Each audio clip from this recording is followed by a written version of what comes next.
Eh bien salut tout le monde, c'est AZK. Aujourd'hui je voulais revenir un petit peu sur la Bitcoin conférence qu'il y a eu à Nashville aux États-Unis du 25 juillet au 27 juillet 2024 parce qu'il y a eu pas mal de trucs assez intéressants lors de cette convention.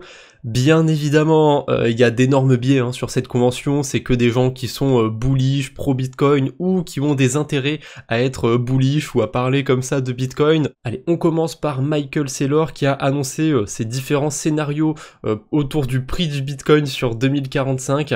Je me souviens plus des autres parce que là il y a que le bull case, le scénario du bull run qui est envisagé sur le post, mais il me semble que le scénario le plus pessimiste c'était un Bitcoin à 1 million de dollars ou quelque chose comme ça. Enfin bref, c'est assez fou. Bon, c'est sur 20 ans quand même, donc il faut voir assez loin, mais le scénario bullish c'est 49 millions de dollars par Bitcoin. Alors, soit vraiment il y a une énorme adoption d'ici là, soit le dollar ne vaut plus rien pour que Bitcoin vaille 49 millions de dollars, parce que souvent on voit pas les choses sous ce prisme-là. On se dit toujours que si le prix du Bitcoin, si le prix de l'or augmente, c'est parce qu'ils prennent de la valeur. Pas nécessairement, parfois c'est aussi parce que le dollar se dépérit entre guillemets et perd de la valeur. Voilà. Pas grand chose de plus à dire par rapport à ça, Michael Saylor qui nous fait du Michael Saylor, c'est très habituel, il est connu pour être extrêmement bullish, il a, via MicroStrategy, ils sont quasiment full Bitcoin, donc bon, avec du levier en plus. On a Edward Snowden qui a parlé un petit peu aussi pendant la conférence, et à un moment il a lâché We are winning ladies and gentlemen, donc on est en train de gagner. Edward Snowden, pour ceux qui ne le connaissent pas, il avait rendu public des dossiers confidentiels des États-Unis. Je me souviens plus exactement de sur quoi c'était porté, mais il me semble que c'était sur tout ce qui était surveillance de masse, tout ça. Ça sent pas bon pour lui maintenant aux États-Unis, donc il n'y était pas physiquement, bien évidemment, à cette conférence. C'était un message, je pense que c'était préenregistré, je pense pas que c'était en live. En tout cas voilà, c'était un message qui a été diffusé lors de la conférence. On a quoi d'autre? Ledger aussi qui en a profité pour faire sa pub. Je suppose qu'ils étaient dans les sponsors de la conférence. J'ai pas été voir qui y avait en sponsor ou s'il y en avait en particulier. Ils ont lancé un nouveau wallet, je crois que c'est le Ledger Flex, quelque chose comme ça. Et par contre c'est assez couillu parce que pendant la conférence Bitcoin, on voit une image où c'est un wallet qui est multi-chain quoi, donc il y a pas que Bitcoin. Je suppose qu'ils ont peut-être fait une version Bitcoin uniquement. Je crois qu'ils ont déjà fait ça Ledger, des versions de leur hardware wallet uniquement Bitcoin. Je suis pas sûr à 100%. Après de toute façon, on choisit les applications qu'on met dedans. Donc si on a besoin que de Bitcoin, on met que Bitcoin et puis voilà. Ensuite, là on rentre dans les news assez politiques. Vous allez voir, il y a eu pas mal de politiciens qui sont venus à cette conférence et ça c'est un petit point qu'on va aborder à toute fin dans un de mes posts.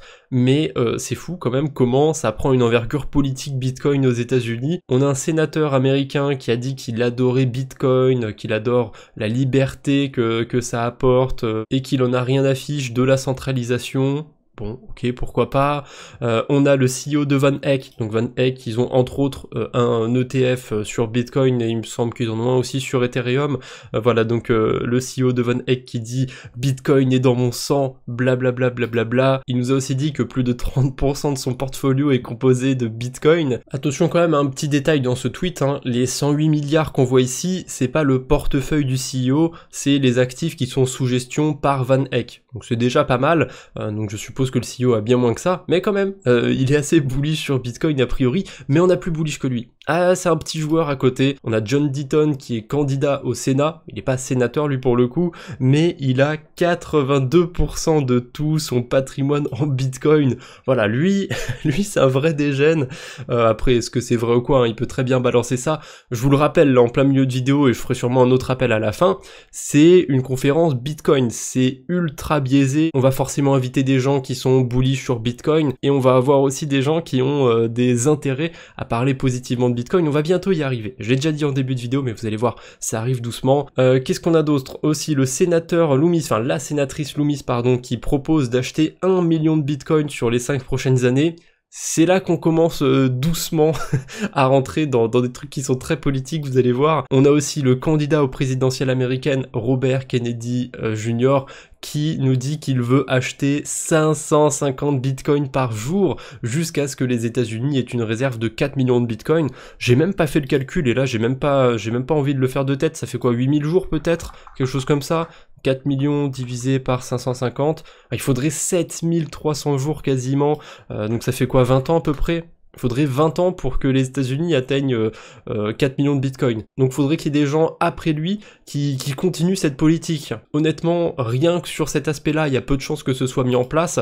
Et en plus, si vous connaissez un minimum le marché crypto, vous savez que c'est un marché qui est pas liquide du tout.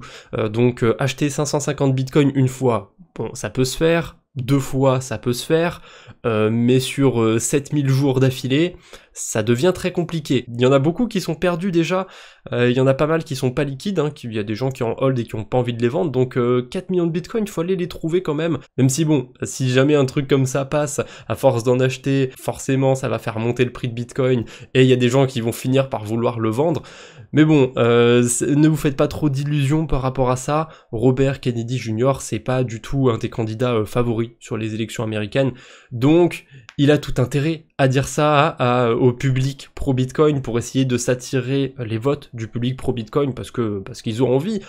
Forcément, hein, là si on a les États-Unis qui achètent 550 Bitcoins par jour, ça va être assez bullish. Je sais pas pourquoi il a choisi ce chiffre de 550 d'ailleurs, peu importe, j'ai envie de vous dire. Mais voilà, c'est clairement jeter de la poudre aux yeux pour essayer de gratter quelques voix. Je sais pas si ça marche comme en France, mais en France, je crois qu'il y a un truc au présidentiel où si un candidat a récupéré 5% de vote, sa campagne présidentielle est remboursée. Je sais pas s'ils ont le même système aux États-Unis, mais ça m'étonnerait pas. Et du coup, ce serait peut-être un petit peu un argument pour qu'il essaye de récupérer quelques pourcentages de vote. Bon, voilà, vous en faites ce que vous voulez de cette information. On a Donald Trump qui a levé déjà plus de 4 millions de dollars en Bitcoin et en crypto, parce que ça doit pas être le seul candidat, hein. Je suppose que Robert Kennedy Jr. c'est pareil, il accepte les donations crypto par rapport à sa campagne électorale. Pour enchaîner du coup avec Trump, il a dit lors de la conférence Bitcoin 2024 de ne jamais vendre ses bitcoins, que Bitcoin détrônera la market cap de l'or un jour, et il a dit plein d'autres dingueries, il y en a pas mal qui ont été résumées par Journal du Coin, donc je vais reprendre un petit peu leur post, il est sympathique. Donc on a le truc du Bitcoin qui dépassera la capitalisation de l'or un jour, Bitcoin va to the moon, les États-Unis seront la capitale crypto dans le monde, si nous n'embrassons pas les technologies Bitcoin et crypto, la Chine et les autres pays domineront. Évidemment, je vais virer Gary Gensler, et ça il est carrément revenu dessus, il l'a dit plusieurs fois parce que ça rendait le public assez fou.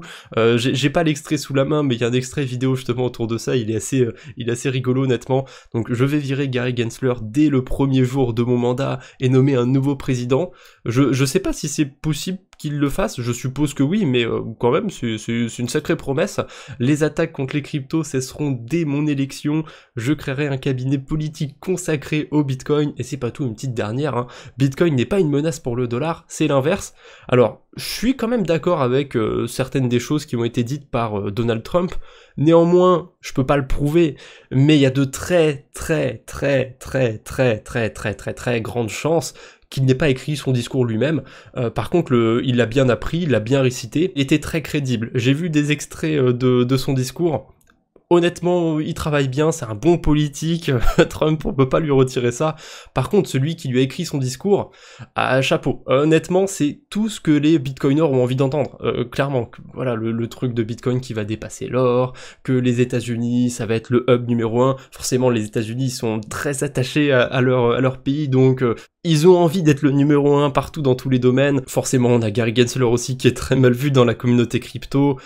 Donc clairement, il était là pour caresser les gens dans le sens du poil, ça a très bien marché je pense, mais faites attention quand même, il a de grands intérêts aussi à vouloir charmer la population qui était là à cette Bitcoin conférence 2024, donc méfiez-vous. Après, bon, je dis méfiez-vous, il y a très peu de chances qu'il y ait des gens qui soient résidents aux États-Unis qui puissent voter là-bas, mais méfiez-vous par rapport à ce que vous entendez sur les réseaux sociaux, la manière dont c'est interprété, et puis même à comment ça pourrait se passer après, hein. Bon. Et du coup, j'avais fait un retweet autour du tweet de Journal du Coin qui citait tous les points que Donald Trump avait cités. D'ailleurs, le tweet a explosé, hein. 70 000 vues, 300 likes, c'est très rare que je fasse des tweets qui aient autant d'impact, donc merci, hein, au passage à tous ceux qui auraient RT, qui auraient liké ou quoi. Je sais pas pourquoi vous avez spécialement mis le tweet de côté, mais admettons. Il y en a quelques-uns qui ont repris un petit peu les mots de Trump, je le précise. J'ai pas retweeté le truc pour dire ah tout ce que dit Trump c'est bien, c'est la vérité, blablabla. J'ai plus vu ça sous l'aspect c'est fou qu'aux États-Unis il y ait vraiment cet aspect politique autour du Bitcoin. Il y a vraiment les politiciens qui en parlent, c'est vraiment un des gros sujets des campagnes. Bon, forcément, il n'y a pas que ça, et comme je suis tous les jours dans l'écosystème crypto, dès qu'il y a un politique qui parle du truc, j'ai l'impression qu'il y a la moitié des États-Unis qui en parlent. Forcément, il y a quand même des biais par rapport à ça, mais là, on a plusieurs candidats aux prochaines élections américaines qui ont été parlés à cette conférence. Ça veut dire quand même quelque chose, hein. C'est limite s'il n'y avait pas des débats en même temps à la conférence Bitcoin, c'est assez fou. Là je viens de dire un petit peu ce que j'ai dit dans mon post, mais c'est un réel enjeu politique aux États-Unis, et moi ça me rend fou qu'en France, alors oui, dans les commentaires, il y a pas mal cet argument qui est revenu de oui mais les Français ils font ce que le gouvernement leur dit, ils ont aucune culture économique, etc. Je suis plutôt d'accord avec ça honnêtement, suffit de voir, hein, demander en général à votre entourage ce qu'ils pensent de Bitcoin, ou même ce qu'ils pensent de trucs de la finance traditionnelle, ou comment ça marche une assurance vie, un truc comme ça. En général, vous avez pas beaucoup de réponses, les gens ne savent pas, et c'est dommage. Je trouve qu'il y a une vraie comment dire, invisibilisation, je sais pas si c'est le bon terme, mais en gros j'ai l'impression que l'État a intérêt à ne pas faire comprendre l'économie aux Français pour qu'il reste un petit peu de nœud sur ça. Alors, je rentre pas dans des théories du complot, hein, c'est pas du tout le but, mais bon, c'est vrai que ça les arrange bien, je pense, et en plus on a quand même une administration qui est très compliqué en France. Je sais pas non plus ce que ça donne dans les autres pays, mais déjà quand je vois ce qu'on a ici, je trouve que c'est assez compliqué. Enfin bref, c'est pas spécialement le sujet. Dans mon post, j'avais terminé par citer des trucs qu'on entend souvent autour de Bitcoin. J'ai pas confiance dans ton truc, c'est bizarre, c'est pas le truc pour acheter de la drogue sur internet, tu fais comment d'ailleurs? Et je vous ai demandé si vous avez d'autres exemples. Ah oui, attendez, il y a celui-là que j'avais pas cité. Bitcoin, j'y touche pas, c'est pas du vrai argent. Ça revient souvent aussi. Le Bitcoin, c'est pas du vrai argent. Je sais pas si je vais retomber facilement sur des exemples, mais j'ai eu plein d'autres citations dans les commentaires, il y en a qui m'ont fait vraiment marrer. Il y a aussi c'est un scam, c'est pour les scammers, le fameux ça pollue. On a aussi le fameux ça n'a aucune valeur, ça repose sur rien, il n'y a pas d'organe de contrôle, c'est qui le CEO de Bitcoin? C'est qui le patron? Ouais mais là je suis en train de poursuivre le tweet, mais c'est vrai qu'il y a aussi ça, c'est et si du jour au lendemain ils décident d'en imprimer des bitcoins, hein, tu fais comment? Bref. Ouais mais bon, si t'as plus internet, tu fais comment? C'est vrai que du coup les monnaies fiat, bon, on a quand même des billets, on a quand même des pièces, on peut faire des trucs avec ça, hein. Mais s'il y a une grosse coupure internet, je suis pas sûr que ça se passe bien aussi pour les monnaies fiat, hein, honnêtement. Et puis il y a pas grand monde qui a beaucoup de liquide chez soi, donc s'il y a une grosse coupure internet, vous en faites pas, vous serez emmerdé aussi, hein, sans Bitcoin. Voilà, il y a plein d'exemples. Ah, le dernier, on va terminer sur celui-là. Il est revenu beaucoup aussi dans les commentaires. C'est un Ponzi. Et d'ailleurs, pour parler vite fait de Ponzi, je sais pas quand est-ce que je vais m'y mettre, mais il faut que je vous fasse un post sur les retraites. J'ai trop envie de faire un post là-dessus parce que il y a des choses à dire sur ça, surtout que c'est le meilleur truc à comparer à un Ponzi avec la manière dont ça marche. Donc on verra. Je vous ferai peut-être un thread, un tweet autour de ça, voire peut-être une petite vidéo commentée comme j'ai fait aujourd'hui. En tout cas, c'est tout ce que j'avais pour aujourd'hui. J'espère que cette petite vidéo vous a plu. Dernier petit rappel, hein, n'oubliez pas que la conférence Bitcoin, c'est très biaisé, c'est très axé pro-Bitcoin, donc prenez quand même un petit peu de recul par rapport à tout ce qu'on a vu dans la vidéo, même si il y a quand même cet enjeu politique qui est pas à sous-estimer, je pense. Allez, je vous embête pas plus pour aujourd'hui, on se retrouve bientôt j'espère, d'ici là portez-vous bien, salut tout le monde!